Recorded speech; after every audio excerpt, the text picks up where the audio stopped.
Oi, oi, oi! E nós estamos aqui para mais uma Quinta com Deus, mas antes de nós vermos o vídeo do crente incrédulo, deixa o seu like aí, dá um joinha, ativa o sininho para você sempre ser avisado quando surgir um vídeo novo no nosso canal, beleza?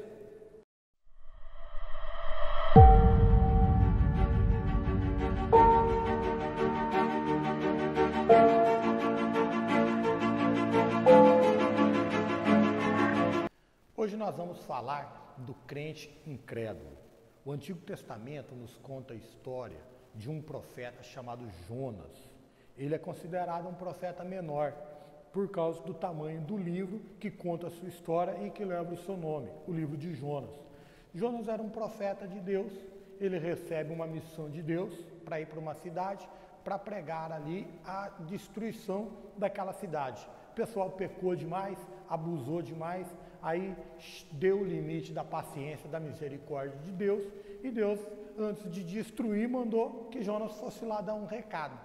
Só que Jonas ele faz o contrário, parte para um outro caminho, monta num navio, vai embora para um outro lugar, pega sentido contrário ali à direção que ele tinha que ir, e aí acontecem algumas coisas com o navio, tempestade, desespero no navio, medo de se quebrar, de se partir. Jonas confessa, o pessoal descobre que ele era a causa daquela tempestade, acaba jogando ele no mar. Jonas é engolido por um grande peixe, passa ali 3 dias dentro do ventre daquele grande peixe, e ali ele se arrepende, e ele clama a Deus, pedindo misericórdia, para que Deus perdoasse ele, pai, e nesse negócio todo, Deus, por misericórdia, pega Jonas e garante a vida de Jonas, salva a vida de Jonas e faz com que esse grande peixe vomite Jonas na praia em Nínive, que era a cidade onde ele tinha que ir. Chega lá, Jonas agora renovado, cheio de fé, cheio de unção, cheio do poder de Deus, estufa o peito e vai andando por aquela cidade pregando que ela vai ser destruída pelo seu pecado, porque eles atingiram, não é, a paciência, o limite da misericórdia de Deus. Só que aquele povo se arrepende. E o rei daquele povo se arrepende. E o rei dá um decreto, só todo mundo de jejum, todo mundo cinza na cabeça, todo mundo pano de saco, nem animal come, até que Deus tenha misericórdia de nós.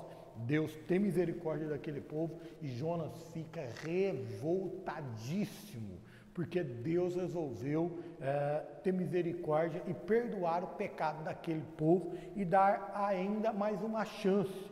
E ele fica muito bravo, ele tem uma discussão severa com Deus, ele sobe para o monte e ali ele fica irritadíssimo com Deus. E aí Deus faz com que cresça uma planta que faz sombra em Jonas, ele dorme, Deus faz secar a planta, sopra um vento, vem o sol na cuca de Jonas e ele fica irritadíssimo de novo. E aí Deus tem uma conversa com ele, diz: Jonas, você tem misericórdia de uma planta e não tem misericórdia de um povo inteiro? Eu tenho. E assim, olha, termina com essa resposta de Deus e com um profeta muito aborrecido. Gente, por que eu falo que Jonas, ele é um crente incrédulo? Porque assim, ó, ele fica irritado, contrariado com o sucesso da sua empreitada. É a mesma coisa que você abrir um negócio, ter bastante lucro, ganhar bastante dinheiro com o negócio que você abriu e ficar irritado, porque na verdade você está dando certo. Não é? É esquisito, mas é o que aconteceu. Jonas foi lá pregar condenação para arrependimento de pecado, o povo se arrepende e ele tem sucesso na sua empreitada e em vez de ficar feliz, ele fica revoltado. Ele parece que está jogando contra o time de Deus, contra o time da misericórdia de Deus, contra o time do perdão e da graça maravilhosa de Deus. E aí você pensa assim, pá, mas isso foi no Velho Testamento que aconteceu, Jonas não tinha conhecimento de muitas coisas, Jonas ainda era verde nesse negócio de ser profeta. Gente, isso acontece com todos e com cada um de nós. Hoje muitos de nós somos Jonas, somos profetas incrédulos também. Senão a gente vê isso no livro de Atos dos Apóstolos. Pedro é preso, está todo mundo lá orando para que Deus faça alguma coisa, todo mundo da igreja, toda reunida, orando, fervorosa, para que Pedro fosse libertado, para que Deus intervisse na situação de Pedro. E aí Deus intervém. E Deus tira Pedro da prisão. E aí Pedro vai para onde a igreja está. E ele bate na porta. Alguém vai ver, a hora que vê que é Pedro, em vez de abrir a porta, né, ele corre para dentro e diz assim: gente, vocês não vão acreditar quem está aí na frente, mas quem que é? Né? São os guardas romanos, são o pessoal do sumo sacerdote, os judeus estão querendo prender a gente também, é o fiscal do imposto de renda, é o mendigo pedindo pão amanhecido. Não, é o Pedro. E ninguém acredita. Diz: pá, cara, você está louco, você bebeu, você está maluco. Será que não é o espírito de Pedro? Será que não é um anjo na forma de Pedro? Gente, a igreja estava orando para que o que aconteceu ali acontecesse. E quando acontece, eles nem acreditam que tinha acontecido. Estou falando da igreja, depois da morte e da ressurreição de Jesus. Estou falando da igreja depois daquele derramar extraordinário do Espírito Santo. Estou falando da igreja que viu, que ouviu, que acompanhou, que vivenciou os milagres que Jesus fez em primeira mão. As curas milagrosas, as pequenas, as grandes, as normais, as maravilhosas, as ressurreições, até mesmo Jesus ressurreto, que apareceu não apenas para os discípulos, mas para aqueles 12, né? Mas para vários outros discípulos. Quase como Jonas. Na verdade, assim, Jonas foi pregar nem acreditando que ia dar certo. Não é? Ele já foi meio desacreditado. E a igreja, em Atos dos Apóstolos, ela faz a mesma coisa. Ela ora e quando vem a resposta da oração conforme ela pediu, né, ela não acredita que o negócio está acontecendo. Gente, hoje, muitos de nós somos crentes incrédulos, nesse mesmo sentido de Jonas. A gente torce para a coisa dar errado, a gente trabalha para a coisa dar certo, a gente ora para a coisa dar certo, a gente pensa que, assim, positivamente para dar certo, mas na verdade a gente torce para dar errado. Porque quando não dá errado, a gente fica bravo, fica esquisito, fica assustado, fica espantado. E isso é um problema, não é de uma igreja, é uma igreja que não tem fé. Não é? Isso é problema de uma igreja que não tem fé. A Bíblia diz que sem fé é impossível agradar a Deus, está no livro de Hebreus isso. Agora, muitos de nós estamos tentando agradar a Deus sem a fé necessária para agradar a Deus.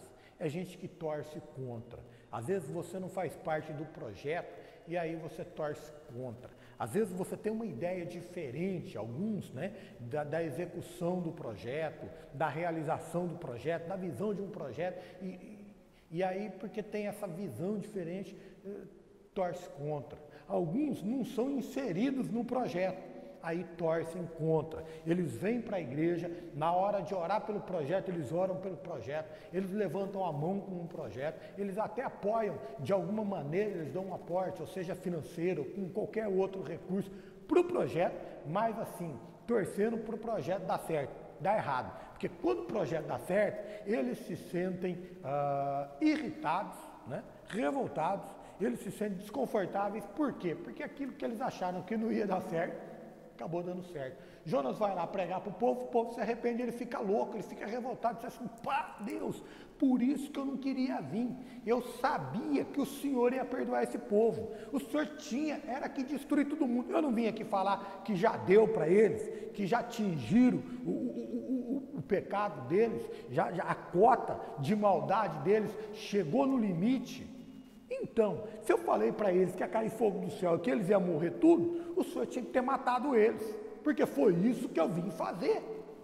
Gente, Jonas se esqueceu que ele desobedeceu a Deus e ele passou 3 dias dentro de um ventre de um grande peixe e lá ele clamou por misericórdia e Deus perdoou. Deus perdoou. Mas ele também não foi desobediente? Foi. Mas ele não se arrependeu, não teve uma segunda chance? Teve. Agora veja só, para ele a segunda chance era válida, para o povo de Nínive não era. era. E quando Deus tenta mostrar isso para ele, ele continua revoltado, ele não abre mão da sua posição, da sua postura, do seu valor. Esse é o crente incrédulo, né? O Espírito está soprando para cá. A Bíblia diz assim, olha, que o Espírito é livre, ele sopra aonde quer. Você não sabe de onde ele vem, você não sabe para onde ele vai, e assim também devem ser todos aqueles que são nascidos do Espírito. Isso está no Evangelho de João. Agora o Espírito está soprando para cá e o crente quer ir para cá segundo a sua convicção. O Espírito está soprando para cá agora e o crente quer ir para cá segundo a sua convicção. O crente está andando na direção do Espírito, onde o Espírito está soprando, agora o Espírito mudou e ele não muda, ele quer continuar andando na mesma direção que ele sempre andou, embora o Espírito esteja soprando para o outro lado, como Jonas. E aí o que acontece? Quando é para ele, tem que ter perdão, tem que ter graça, tem que ter misericórdia, tem que ter segunda chance. Agora, quando é para o outro, aí tem que ter justiça, aí tem que ter juízo, aí não pode haver mudança de plano. Deus tem que cumprir o script, né? À risca. Assim como a igreja em Atos dos Apóstolos, que orava para Pedro ser solto, para ser liberto, para Deus intervir, Deus vai lá, milagrosamente, manda um anjo, o anjo resgata Pedro, e quando Pedro chega lá, eles nem acreditam que Deus respondeu positivamente a sua oração. A igreja está assim, cheia de crente incrédulo, que só olha para o seu próprio umbigo. Gente que